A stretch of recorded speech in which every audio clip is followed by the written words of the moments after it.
வணக்கம், இது உங்கள் தமிழ் சனிக்.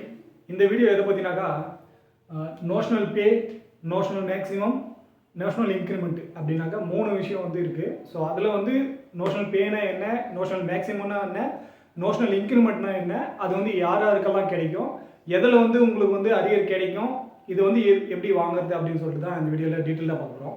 ஸோ ஃபஸ்ட் டைம் நம்ம சேனல் பார்க்குறவங்க மறக்காமல் சேனல் சப்ஸ்கிரைப் பண்ணிவிட்டு பக்கத்தில் இருக்க பெல் ஐக்கானை கிளிக் பண்ணிக்கங்க. ஃபஸ்ட்டு பார்த்தீங்கன்னாக்கா நம்ம நோஷனல் பே பற்றி பார்க்கலாம். இது வந்து பார்த்தீங்கன்னாக்கா உங்களோட ஸ்பர்ஸில் வந்த பிபிஓவில் வந்து இது மென்ஷன் ஆகிருக்கும், நோஷனல் பே டீட்டெயில்ஸ்னு சொல்லிட்டு. ஸோ யாரெல்லாம் 2016க்கு முன்னாடி வந்தவங்களுக்கு பார்த்தீங்கன்னாக்கா இந்த மாதிரி நோஷனல் பேன்னு வந்து மென்ஷன் ஆகிருக்கும். 2016க்கு அப்புறம் யாரெல்லாம் ஸ்பர்ஸ் வந்ததுக்கு அப்புறம் பென்ஷன் வந்தவங்களுக்கு பார்த்தீங்கன்னாக்கா பே டீட்டெயில்ஸ் சொல்லிட்டு மென்ஷன் ஆகிருக்கும். இப்போ நீங்கள் வந்து 2 பிபிஓ வந்து பார்த்துட்டு இருக்கீங்க. இதில் வந்து ஒன்று பார்த்தீங்கன்னாக்கா 2016க்கு முன்னாடி வந்தவங்க வந்து, ஒன்று வந்து பார்த்தீங்கன்னாக்கா 2016க்கு அப்புறம் வந்தவங்களுக்கு. இதில் ஃபஸ்ட்டு வந்து பார்த்தீங்கன்னாக்கா நோஷனல் பே டீட்டெயில்ஸ் இருக்குது, செகண்ட் வந்து பார்த்தீங்கன்னாக்கா பே டீட்டெயில்ஸ் இருக்குது. ஸோ இந்த மாதிரி உங்களோட பிபிஓவில் வந்து இந்த மாதிரி மென்ஷன் ஆகிருக்கும். ஸோ இந்த பே டீட்டெயில்ஸில், நோஷனல் பே டீட்டெயில்ஸில் பார்த்தீங்கன்னாக்கா உங்களோட பே லெவல் வந்து என்ட்ரி பண்ணியிருப்பாங்க. ஸோ நீங்கள் வந்து பே லெவல் வந்து எங்கே போய் தேடணுன்ற அவசியம் இருக்காது. உங்களோட பிபிஓவில் பார்த்தாலே தெரிஞ்சிடும் உங்களோட பே லெவல் என்ன சொல்லிட்டு அதில் வந்து மென்ஷன் பண்ணியிருப்பாங்க. ரெண்டாவது வந்து பார்த்தீங்கன்னாக்கா பே இன் பே மெட்ரிக் வந்து கொடுத்துருப்பாங்க. அதில் வந்து உங்களோட என்ன பே மெட்ரிக்கில் வந்து அமௌண்ட் கொடுத்துருக்காங்களோ, பென்ஷன் கொடுத்துருக்காங்களோ, ஸோ அதோட கேல்குலேஷன் மெத்தட் தான் இது வந்து இந்த பே டீட்டெயில்ஸ் வந்து கொடுத்துருக்காங்க. அடுத்து வந்து பார்த்தீங்கன்னாக்கா உங்களோட எம்எஸ்பி வந்து எவ்வளோ கிடைக்குதுன்னு சொல்லிட்டு அதையும் மென்ஷன் பண்ணியிருப்பாங்க. நெக்ஸ்ட் வந்து பார்த்தீங்கன்னாக்கா கிளாசிஃபிகேஷன் அலோன்ஸ் வந்து மென்ஷன் பண்ணியிருப்பாங்க. அடுத்து வந்து பார்த்தீங்கன்னாக்கா எக்ஸ் குரூப் இருக்கிறவங்களுக்கு இவங்க வந்து குரூப் பே வந்து மென்ஷன் பண்ணியிருப்பாங்க. அடுத்து வந்து பார்த்தீங்கன்னாக்கா லாஸ்ட் என்ரோல்மெண்ட் ட்ரா வந்து எவ்வளோ உங்களோட கடைசி வரும்போது எவ்வளோ அமௌண்ட் இருந்தாச்சோ, அதாவது 1/1/2016 கணக்கில் தான் இது வந்து கணக்கெடுத்ததுனால உங்களுக்கு வந்து பார்த்தீங்கன்னாக்கா அதோட அமௌண்ட்டை கொடுத்துருப்பாங்க. ஸோ இந்த கேல்குலேஷன் மெத்தடில் தான் உங்களுக்கு வந்து பார்த்தீங்கன்னாக்கா கீழே வந்து பென்ஷன் அமௌண்ட் வந்து கொடுத்துருக்காங்க. ஸோ இந்த பென்ஷன் அமௌண்ட்டுமே பார்த்தீங்கன்னாக்கா இதோட கேல்குலேஷன் தான் வருது. இதை பற்றின எப்படி வந்து இது பே டீட்டெயில்ஸ்லேருந்து நம்மளுக்கு கீழே கொடுத்துருக்க பென்ஷன் அமௌண்ட் வந்து எப்படி வந்துருக்குன்னு சொல்லிட்டு வீடியோ போட்டிருக்கோம். ஸோ அதனால தான் நம்ம சொல்கிறது, நீங்கள் வந்து சேனலில் இருக்க எல்லா வீடியோவும் பாருங்கள். அப்போ தான் உங்களுக்கு வந்து எந்த அமௌண்ட் வந்து எப்படி கிடைக்குதுன்னு சொல்லிட்டு உங்களுக்கு வந்து டீட்டெயிலாக தெரியும். இது வந்து நோஷனல் பேன்றது வந்து பார்த்தீங்கன்னாக்கா இதில் வந்து யாருக்கும் பெனிஃபிட் கிடையாது. இது வந்து வெறும் பென்ஷனரோட பென்ஷன் கேல்குலேஷன் இதெல்லாம் வந்து உங்களுக்கு அட்ஜஸ்ட்மெண்ட் ஆகிட்டு இந்த அமௌண்ட் எல்லாம் உங்களுக்கு கிடைச்சிட்டு இருக்கு அப்படின்றதுக்காக தான் இந்த நோஷனல் பேன்றது வந்து உங்களோட பே ஸ்லிப் பிபிஓவில் வந்து கொடுத்துட்ருக்காங்க. அடுத்து வந்து பார்த்தீங்கன்னாக்கா நோஷனல் மேக்ஸிமம். நோஷனல் மேக்ஸிமம்னா என்னன்னு பார்த்தீங்கன்னாக்கா யாரெல்லாம் 1/1/2006க்கு முன்னாடி வந்த பென்ஷனர், ப்ரீ 2006க்கு முன்னாடி வந்த பென்ஷனருக்கு பார்த்தீங்கன்னாக்கா ஜேசிஓ ஓவர்ஸுக்கு அவங்களுக்கு வந்து அந்த சர்வீஸ் வெயிட்டேஜ் கேல்குலேஷனில் வந்து 2 இயர்ஸ் வந்து சேர்க்கணும் அப்படின்னு சொல்லிட்டு லெட்டர் ஒன்று இஷ்யூ பண்ணாங்க. அந்த லெட்டர் பார்த்தீங்கன்னாக்கா 17 ஜனவரி 2013 வந்து இஷ்யூ பண்ணியிருக்காங்க. அதில் வந்து உங்களோட சர்வீஸ் கேல்குலேஷனு 2006க்கு அப்புறம் வந்து பார்த்தீங்கன்னாக்கா பேசிக் பென்ஷனு அதோட 50% வந்து கேல்குலேஷன் வந்து சேஞ்ச் ஆகிடுச்சு.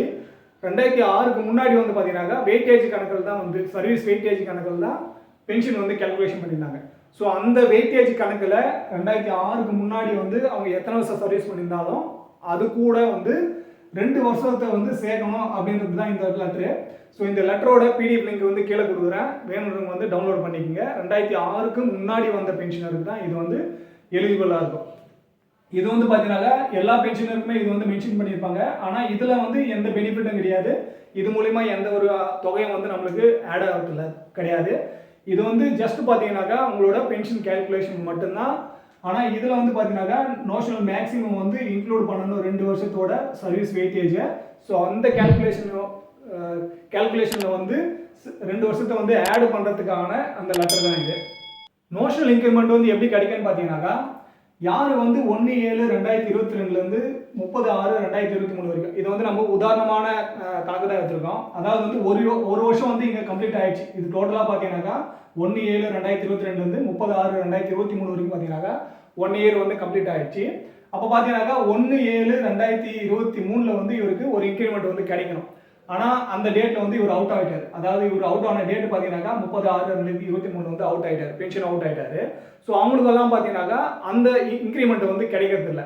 அதே மாதிரி தான் இந்த 1ஆம் தேதி அவுட் ஆகணுக்கும் 1/1/2022லேருந்து 31/12/23 வரைக்கும் அவர் வந்து பார்த்தீங்கன்னா சர்வீஸ் இருந்தாச்சு. இது வந்து ஜனவரி இன்க்ரிமெண்ட் கிடைக்கிறவங்களுக்கு, இது வந்து ஜூலை இன்க்ரிமெண்ட் கிடைக்கிறவங்களுக்கு. ஸோ இந்த ஒரு நாள் வந்து முன்னாடி வந்து அவுட் ஆகிறதுனால, அதாவது 1ஆம் தேதி வந்து அவர் பென்ஷன் அவுட் ஆகிறதுனால அவங்களுக்கான அந்த இன்க்ரிமெண்ட் ஒரு வருஷத்தோட இன்க்ரிமெண்ட் வந்து கிடைக்காது போயிடுது. ஸோ அந்த இன்க்ரிமெண்ட் வந்து கொடுக்கணும்னு சொல்லிட்டு கோர்ட்டில் கேஸ் போட்டும் வந்து வாங்கியிருக்காங்க. அந்த கேஸ் டீட்டெயில்ஸ் தான் இப்போ வந்து நீங்கள் பார்த்துட்டு இருக்கீங்க. இதோட லிங்க்கும் கொடுக்குறேன். யாரெல்லாம் 1/7 அதாவது 1 ஜூலையில் வந்து யாரெல்லாம் அவுட் ஆனீங்களோ, ரிட்டையர்மெண்ட் ஆனீங்களோ, அதே போல் 1 ஜனவரிக்கு யாரெல்லாம் ரிட்டையர்மெண்ட் ஆனீங்களோ, உங்களுக்கு வந்து இன்க்ரிமெண்ட் கிடைக்கல அப்படின்ற பட்சத்தில் உங்களுக்கு வந்து இந்த டைமில், அதாவது ஜூலை இன்க்ரிமெண்ட் இருக்கிறவங்களுக்கும் சரி, ஜனவரி இன்க்ரிமெண்ட் இருக்கிறவங்களும் சரி, அந்த இன்க்ரிமெண்ட் ஆகிற மாதத்துலேயே நீங்கள் வந்து அவுட் ஆகிட்டீங்க, பென்ஷன் அவுட் ஆகிட்டீங்க, உங்களுக்கு வந்து கிடைக்கலன்ற பட்சத்தில் நீங்கள் இந்த கேஸோட ரெஃபரன்ஸ் வச்சு நீங்கள் வந்து கேஸ் ஃபைல் பண்ணி வாங்கிக்கலாம். ஆனால் இந்த நோஷனல் இன்க்ரிமெண்ட் பார்த்தீங்கன்னாக்கா யார் கேஸ் ஃபைல் பண்ணுறாங்களோ அவங்களுக்கு தான் கிடைக்குது.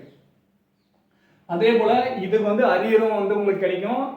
எந்த டேட்லேருந்து நீங்கள் வந்து பென்ஷன் அவுட் ஆனீங்களோ அந்த இன்க்ரிமெண்ட் உங்களுக்கு வந்து எப்போத்துலேருந்து எலிஜிபிளோ அந்த எலிஜிபிள் டேட்லேருந்து நீங்கள் எப்போ கேஸ் ஃபைல் பண்ணி வாங்குறீங்களோ அந்த டேட் வரைக்கும் பார்த்தீங்கன்னாக்கா உங்களுக்கு அரியரும் கிடைக்கும். இதை வந்து நம்ம போராடி தான் வாங்கணும். இது வந்து கவர்மெண்ட் அப்படியே கொடுக்கறதில்ல. இந்த நோஷனல் மேக்ஸிமம் பார்த்தீங்கன்னாக்கா யாரெல்லாம் 2006க்கு முன்னாடி வந்த பென்ஷனரோ அவங்களுக்கு வந்து கிடைக்கும். ஸோ இதில் வந்து எந்த ஒரு பெனிஃபிட்டும் கிடையாது. இது ஜஸ்ட் பார்த்தீங்கன்னாக்கா பென்ஷன் கேல்குலேஷன் பற்றி தான். ஸோ இதுதான் வந்து பார்த்தீங்கன்னாக்கா நோஷனல் பே பற்றி பார்த்தாச்சு, நோஷனல் மேக்ஸிமம் பற்றி பார்த்தாச்சு, நோஷனல் இன்க்ரிமெண்ட் பற்றி பார்த்தாச்சு. இந்த நோஷனல் பேல வந்து உங்களுக்கு நிறைய பேருக்கு வந்து நாங்கள் 2006க்கு முன்னாடி வந்த பென்ஷனரு எங்களுக்கு வந்து எம்எஸ்பி வந்து கிடைக்குதா இல்லையான்னு சொல்லிட்டு சந்தேகம் இருக்கும். ஸோ அந்த பே ஸ்லிப்பில் வந்து இந்த நோஷனல் பேயை பற்றி டீட்டெயில்டான வீடியோ வந்து போட்டிருக்கோம். ஸோ அதை பார்த்தாச்சுனாக்கா அதில் வந்து கேல்குலேஷன் மெத்தடும் கொடுத்துருக்கோம். உங்களுக்கு வந்து எம்எஸ்பி கிடைக்குதா இல்லை கிடைக்கலையா அப்படின்னு சொல்லிட்டு. ஸோ நீங்கள் வந்து அந்த வீடியோ பாருங்கள். அந்த வீடியோ பார்த்துட்டு உங்களுக்கு வந்து இன்னும் கிளாரிஃபை ஆகலை, எங்களுக்கு புரியலன்ற பட்சத்தில் கீழே கமெண்ட் செக்ஷன் சொல்லுங்கள். ஸோ நான் இன்னும் உங்களுக்கு வந்து கிளாரிஃபை பண்ணுறதுக்காக ட்ரை பண்ணுறேன். ஸோ இந்த வீடியோ பற்றின வேறு எந்த கருத்து இருந்தாலும் கீழே கமெண்ட் செக்ஷன் சொல்லுங்கள். இந்த வீடியோ கடைசி வரைக்கும் பார்த்ததுக்கு நன்றி. இதே போல் இன்னொரு வீடியோவில் மீண்டும் சந்திக்கலாம். நன்றி, வணக்கம்.